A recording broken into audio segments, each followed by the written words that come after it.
Assalamualaikum warahmatullahi wabarakatuh. Greetings everyone, I'm Antonio Rafael from Manba'ul Ulum Junior High School of Asshiddiqiyah Islamic College, Jakarta. And today, I will tell you a story about Peter Pan.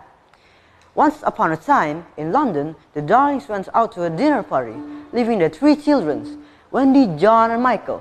After Wendy had tucked her younger brothers to bed, she went to read a book. She heard a boy sobbing outside her window. He was flying, and there was little fairy fluttering around him. He opened the window and tried to talk to him. "Hello, who are you? Why are you crying?" "My name is Peter Pan, and my sister wants to talk to me." Wendy then asked him to come in. Peter agreed and came inside the room. Wendy took his shadow and sewed it to his shoe tips. Now his shadow followed him wherever Peter Pan went. He was delighted and asked Wendy, "Why don't you come with me to my home, the Neverland? I live there with my fairy Tinkerbell." "Oh, what a wonderful idea! Let me wake up John and Michael too. Could you teach us how to fly?" "Yes, of course. Get them. We'll all fly together." And so it was. 5 little figures flew out of the window of their darlings and headed towards Neverland. As they flew over the island, Peter Pan told the children more about his homeland. "All the children who got lost, come and stay with Tinkerbell and me." The Indians also live in Neverland. The mermaids live in the lagoon around the island. And a very mean pirate called Captain Hook keeps troubling everyone. Once, a crocodile bit his one arm, so the captain had to put the hook in his place. Since then, he's afraid of crocodiles, and rightly so. If the crocodile ever found him, it will eat up the rest of it couldn't eat last time.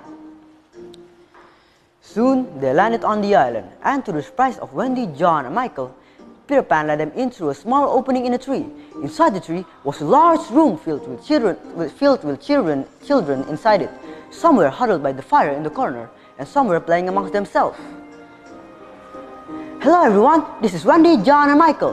They will be staying here with us from now on." Peter introduced them to all the children. The children welcomed Wendy, John, and Michael. A few days have passed and they settled into a routine. Wendy will take care of all the children in the day and will go out with Peter Pan and her brothers in the evening to learn about the island. She will cook for them and stitch new clothes for them. She even made a lovely new dress for Tinkerbell. One evening, as they were out exploring the island, Peter Pan warned everyone and said, "Hide, hide, pirates, and they have kidnapped the Indian Princess Tiger Lily. They have kept her there, tied up by the rocks near the water." Peter Pan was afraid that the princess will drown if she fell into the water. So, in a voice that sounded like Captain Hook, he screamed instruction to the pirate who guarded her. "You fools! Let her go at once. Do it before I come there, or else I'll throw each one of you into the water." The pirates got scared and immediately released the princess. The princess quickly dived into the water and swam back to the safety of her home. Soon, everyone found out how Peter Pan had rescued the princess. When Captain Hook found out how Peter had tricked his men, he was furious and swore to have his revenge. That night, Wendy told Peter Pan that she and her brothers wanted to go back home since they missed their parents. She said if the lost children could also return to her world, they could find a nice home for them. But Peter Pan didn't want to leave Neverland. But for the sake of the lost children, he agreed, although a bit sadly. He will miss his friends dearly. In the next morning, all the lost children left with Wendy, John, and Michael. But on the way, Captain Hook and his men kidnapped all of them. He tied them and put them at once on his ship. Well, as soon as Peter Pan found out about this, he rushed to the ship. He swung himself from a tree branch and onto the deck of the ship, where all the children were tied up.